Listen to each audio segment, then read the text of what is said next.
संविधान बदलना इतना आसान है। जब संविधान निर्माता की बात करते हैं तो बाबा साहेब डॉक्टर भीमराव अंबेडकर का नाम आता है, लेकिन एक धड़ा ये कहता है कि बाकी लोगों को क्रेडिट नहीं दिया गया, जिसे एक धड़ा BN राव का नाम उठाता है। इस खूबसूरत संविधान को केवल कुछ नियति के गंदे लोग खराब करते हैं। अंबेडकर ने बहुत सारी असहमतियों को जगह दी, जिस समाज ने उनको तिरस्कृत किया और पानी तक न पीने दिया, और उसने उस देश के संविधान में सभी व्यक्तियों को उनकी आबादी के अनुपात में रिप्रेजेंटेशन की बात की। एक ने इसका दावा किया कि भाई संविधान को बचाना है, तो फिर सवाल उठता है संविधान को नुकसान कौन पहुंचा रहा है। डॉक्टर अंबेडकर और BN राव वाला जो मसला चला करता है, जो बहस चली करती है, इस पर सर क्या कहना आपका? देखिए, निश्चित रूप से इस देश में जो अंबेडकर को स्थान प्राप्त है वो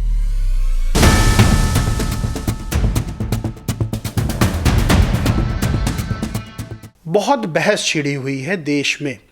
देखिए, संविधान का जो मुद्दा था वो लोकसभा चुनाव में बहुत चला। विपक्ष ने कहा कि बीजेपी संविधान बदल देगी अगर 400 पार उसकी सीटें आती हैं और हम संविधान बचाएंगे। उसके बाद से संविधान पे एक तगड़ी बहस शुरू हो गई, क्योंकि ये जो मुद्दा था ये काम कर गया और विपक्ष को इसमें फायदा हुआ, बीजेपी को नुकसान हुआ, 240 सीटों पर आ गई, क्योंकि अंतिम व्यक्ति तक ये बात विपक्ष पहुंचाने में सफल रहा। और जहां संविधान की बात आई वहां खासतौर से दलित, शोषित, वंचित, अल्पसंख्यक, आदिवासी, पिछड़ा, अति पिछड़ा, सबने मिलकर विपक्ष को भर भर के वोट दिया। अब यहां पर एक सवाल यह खड़ा होता है कि संविधान बदलना इतना आसान है, क्योंकि संविधान संशोधन होते रहे हैं और कई हो चुके हैं आज़ादी के बाद से। संविधान बदलना इतना आसान है? मैं बहुत सरल शब्दों में संक्षेप में जानना चाहूंगा कि जनता को मेरी समझ में आए, जो दर्शक है। दूसरा, एक जो बड़ी बहस है कि जब संविधान निर्माता की बात करते हैं तो बाबा साहेब डॉक्टर भीमराव अंबेडकर का नाम आता है, लेकिन एक धड़ा ये कहता है कि बाकी लोगों को क्रेडिट नहीं दिया गया, जिसे एक धड़ा BN राव का नाम उठाता है कि ये भी संविधान निर्माता हैं, इनको क्रेडिट नहीं दिया गया, सिर्फ एक व्यक्ति को क्रेडिट दिया जा रहा है। ये दो बड़े सवाल हैं, यानी कि क्या संविधान बदलना इतना आसान है, और दूसरा संविधान निर्माता पर जो बहस दो वर्गों में चलती है, इस पर सर संक्षेप में मैं जानना चाहूंगा क्या है मामला। देखिए, सबसे पहले तो जो आपने ये सवाल रखा है, ये जितने भी व्यूअर होंगे इसका जवाब देते ही दो धड़ों में बंट जाएंगे। निश्चित तौर पर मैं बिल्कुल भी सार्वभौमिक नहीं हो सकता, क्योंकि दो तरह के व्यूअर हैं, दो माइंडसेट के हैं, और ये पॉडकास्ट है सभी के बीच में जाएगा। तो पहले तो मैं क्षमा प्रार्थी हूँ कि जिन व्यूअर्स को, मैं अध्यापक हूँ, जिन व्यूअर्स को अगर मेरी कोई बात ना अच्छी लगे, मैं मनुष्य हूँ, मैं ये ज़रूर इस क्षमा याचना के साथ स्टार्ट करूँगा कि किसी के मन को दुखाने का मेरा कोई इरादा नहीं है, लेकिन अध्यापक होने की नैतिक जिम्मेदारी बड़ी है। देश को चलाने का जो ड्राफ्ट है, जो देश को चलाने का जो एक सबसे बड़ा डॉक्यूमेंट है, जो एग्रीमेंट है, वो एग्रीमेंट या डॉक्यूमेंट भारत का संविधान है, ये हम सब जानते हैं। और भारत का संविधान इस देश की जनता को, इस देश के जानवरों को, इस देश की ज़मीन को, इस देश की नदियों को और इस देश के चराचर सभी हिस्सों को, वो चाहे जीवित हों या जीवित हों, सबको संबंधित जीवन देता है। नदियों को पल्यूट नहीं कर सकते आप, मतलब ये है। आप सोचिए कि कितना बड़ा ड्राफ्ट तैयार किया गया होगा, जिसमें वनों की सुरक्षा की बात की गई है, नदियों को साफ रखने की बात की गई है। आम इंसान के लिए कितना खूबसूरत संविधान होगा। इस खूबसूरत संविधान को केवल कुछ नियति के गंदे लोग खराब करते हैं। संविधान निश्चित तौर पर भारत जैसे विशाल लोकतंत्र को बांधे रखने के लिए महत्वपूर्ण है। भारत बहुभाषा, बहुसंस्कृति का राष्ट्र है। बहुत सारी संस्कृतियों की अपनी अपनी निजी विचारधाराएं हैं, और आजकल तो अपनी अपनी विचारधाराओं को संप्रभुता के स्तर पर चरम तक ले जाने की लोगों में होड़ है। ऐसे में हम महत्वपूर्ण तरीके से संविधान की किसी भी चर्चा में अगर शामिल होते हैं तो ये जरूर कहेंगे कि भारतीय संविधान को हम लोग जिस दृष्टिकोण से देखते हैं उस दृष्टिकोण से देखना बंद कर दें। सबसे पहली चीज़ है, भारतीय दृष्टिकोण को हम एक किताब के रूप में देखते हैं। भारतीय दृष्टिकोण, ये इस दृष्टिकोण से भारतीय बाज आ जाए। ये राष्ट्र का जीवन है, जो हमारी आज़ादी का एग्रीमेंट था अंग्रेजों से और तमाम विदेशी ताकतों से, वो उस समय के लोगों ने जो मुफीद समझा होगा, उन लोगों ने बनाया। तो इसलिए इससे पवित्र और कोई किताब भारत में नहीं हो सकती, ना कोई धार्मिक किताब और ना ही कोई दूसरी लौकिक किताब या पारलौकिक किताब। जिस संविधान से, भारत के संविधान के अनुच्छेद 1 में यह कहा गया कि हम भारत होंगे, हम इंडिया होंगे, मतलब हमें हमारा नामकरण दिया गया, हमें हमारी सीमाएं दी गई। पहली बार विधिक रूप से हम दुनिया के नक्शे पर जाने गए, हमारी लाइनें खींची गई। इसके पहले तो केवल हम अलग अलग नामों से, कोई मुगलिया कहता था, जो जो ताकतवर था वो अपने अपने हिसाब से साम्राज्य कहता था। लेकिन this was the very first time when we came into existence as a nation. Legally हमें डिक्लेयर किया गया ये हमारी सीमाएं हैं, ये आपका तंत्र होगा, और हमने सरकार का रूप एक्वायर किया कि ये एक यूनिफॉर्म फॉर्मेट होगा। और उस फॉर्मेट को आज अगर हम डिफॉर्म करना चाहें या कोई ताकतें उसको डिफॉर्म करना चाहें, कुत्सित प्रयास है, ये गंदा प्रयास है। अब आप तब के समय से आज के समय तक जो हमने विकास किया है, उस विकास में इस किताब को आप कितना समीचीन पाते हैं ये मैं नहीं जानता, लेकिन भारतीयों को जो आज की स्थिति में हम देखते हैं वो केवल और केवल इस किताब की वजह से देखते हैं। वजह ही ये किताब है, ये आज़ादी है, आज़ादी का डॉक्यूमेंट है वो। तो जब आप इस बात को कहते हैं कि विपक्ष ने या तथाकथित रूप से जो तब के दो बड़े मतलब इलेक्शन फाइटर्स थे, दो धड़े, एनडीए और इंडिया, हाँ, इंडिया अलायंस और एनडीए अलायंस, इन लोगों में एक ने इसका दावा किया कि भाई संविधान को बचाना है, तो फिर सवाल उठता है संविधान को नुकसान कौन पहुंचा रहा है। जैसा आपने आशंका जाहिर की, संविधान में कुछ बेसिक स्ट्रक्चर हैं जिसे 1973 केशवानंद भारती बनाम भारत संघ के केस में स्टैब्लिश किया गया था कि हम भाई संविधान में समय के अनुकूल परिवर्तन तो कर सकते हैं, लेकिन उसकी मौलिक आत्मा को परिवर्तित नहीं कर सकते। उसमें सुप्रीम कोर्ट ने तमाम अपने क्रमशः अलग अलग समयों पर दिए गए निर्णयों में कई सारी चीज़ों को बेसिक स्ट्रक्चर में माना है। तो अब एक सामान्य भारतीय को तो समझ है नहीं कि संविधान का बेसिक स्ट्रक्चर क्या होगा। जुडिशरी को या जुडिशरी में बैठे किसी बड़े वकील को या किसी बड़े जज को ये कैसे मान लिया जाए कि ये जो कह रहे होंगे वो सार्वभौमिक सच होगा, क्योंकि हम में से किसी को भी, इंक्लूडिंग ऑल द पर्सन, जो नेशन का चीफ है और जो इस देश का सबसे छोटा पायदान पे खड़ा व्यक्ति है, ये सब ह्यूमन है, इन सब में अपनी अपनी लिमिटेशंस है, बाउंडेड रेशनलिटी है, सबकी जो बौद्धिकता है वो सीमित है। तो सीमित बौद्धिकता के लोग कैसे किसी राष्ट्र को एक स्वर में एक जगह पर खड़ा करने की कोशिश कर सकते हैं। संविधान में जो प्रावधान किए गए हैं, उन प्रावधानों में सबसे महत्वपूर्ण प्रावधान है जो फंडामेंटल राइट है, मौलिक अधिकार है। लेकिन आप ये देखिए कि वो कोर्ट में चैलेंजेबल है, यानी आपको मौलिक अधिकार तब मिलेगा जब कोई आपका मौलिक अधिकार तोड़े और उसे इन्फोर्स कराने के लिए आपको कोर्ट अप्रोच करना पड़ेगा।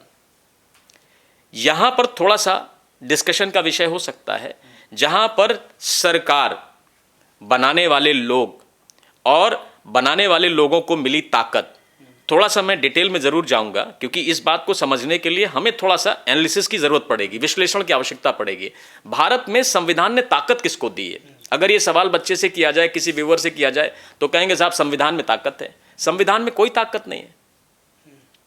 संविधान एक किताब है, संविधान में क्या ताकत होगी भाई? संविधान के प्रावधानों में तब ताकत होगी जब उनको लागू करने वाला व्यक्ति ताकतवर विचारों का होगा, उसकी नियत ताकतवर होगी, वो पावरफुल होगा। अगर वही पावरफुल नियत उसको डिफॉर्म करने लगे तो कौन रोकेगा? संविधान में संशोधन की शक्ति दी गई आर्टिकल 368 में, आप बदल दीजिए, और बदलने के साथ साथ आप ऐसी ऐसी जगह बदलाव करिए कि ऊपर की छत बहुत इंपॉर्टेंट है, पिलर काट दीजिए। पिलर को काटने की आपको आजादी दे दी गई है, अगर आप नीचे के पिलर साफ कर देंगे तो छत कैसे टिकी रहेगी? ये बात मार्केबल है कि नहीं है?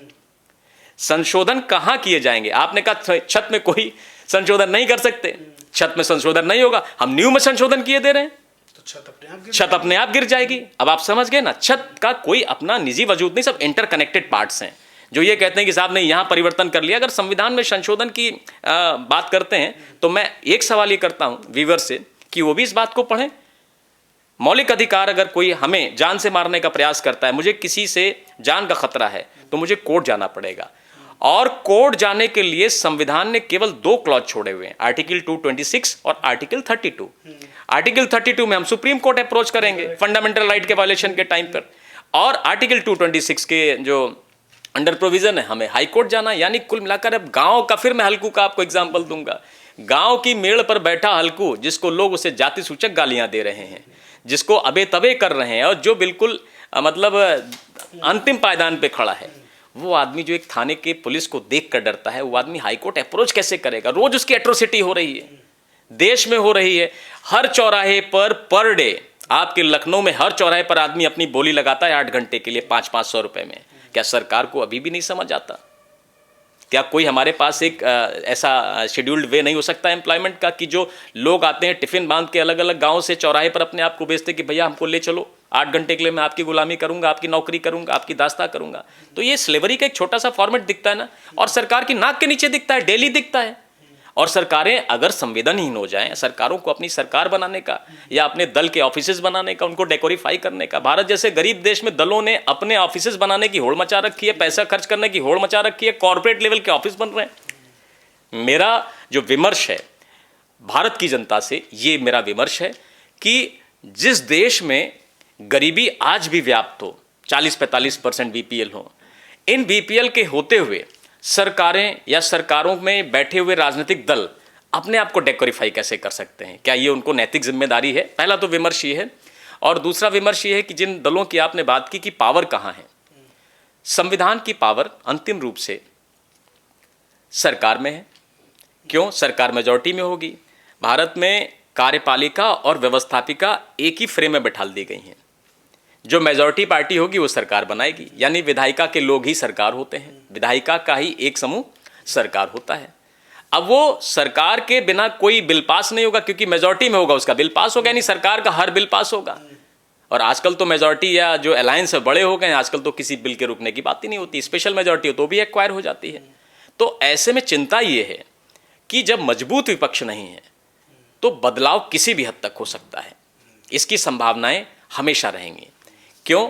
अगर देखे दिखाए ऊपर की छत नहीं बदली जाएगी तो नीचे की नींव की एक एक ईंट खोदी जाएगी और एक दिन ये अपने आप इमारत गिर जाएगी। देश की जो जनता है, जिसे अब तक संविधान के बारे में कुछ, मैं फिर क्षमा चाहूँगा, कुछ पता नहीं है, टेक्निकलिटीज़ पता नहीं है, एक एक शब्द पे 10 साल बहस चलती है, तो एक बेचारी जनता के पास कितना टाइम होगा? नहीं, ये भी फिर जब कहा जाता है कि संविधान की जानकारी, तो फिर कुछ लोग कहते हैं संविधान ही इतना बड़ा है, इसको कौन पढ़े। आप अमेरिका के संविधान देखिए, कुछ अनुच्छेद में सिमट जाता है, और हमारे यहाँ एक तो अनुच्छेद ज़्यादा, ऊपर से उसमें संविधान संशोधन इतने हुए हैं, तो पढ़ने में खैर। अच्छा, इसमें जो ये डॉक्टर अंबेडकर और BN राव वाला जो मसला चला करता है, जो बहस चली करती है, इस पर सर क्या कहना आपका? देखिए, निश्चित रूप से इस देश में जो अंबेडकर को स्थान प्राप्त है वो बिल्कुल समीचीन है।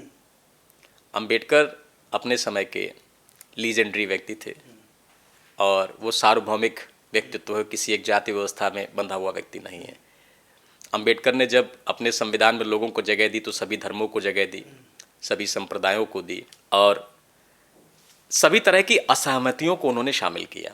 अंबेडकर की खूबसूरती इस बात से और बढ़ जाती है कि अंबेडकर ने बहुत सारी असहमतियों को जगह दी।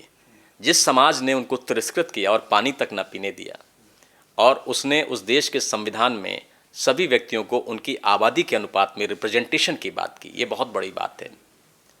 तो अंबेडकर का योगदान पूरे संविधान में कहीं भी छुपा नहीं है। और इसके अलावा संविधान सभा में 389 जो लोग थे वो सभी इसी सम्मान के पात्र हैं। लेकिन फिर भी जो किसी भी जीत का सेहरा होता है, टीम लीडर के सर होता है। अंबेडकर 8 मेजर कमिटीज़ में से एक कमेटी, जिसे ड्राफ्टिंग कमेटी कहते हैं, उसके चेयरमैन थे। वो तो एक, ठीक है, उनकी भूमिका है, एक व्यक्ति को कहीं आप बिठा लेंगे, लेकिन उनका दर्शन पूरे संविधान में व्याप्त है और उस दर्शन से कहीं भी संविधान बाहर नहीं है।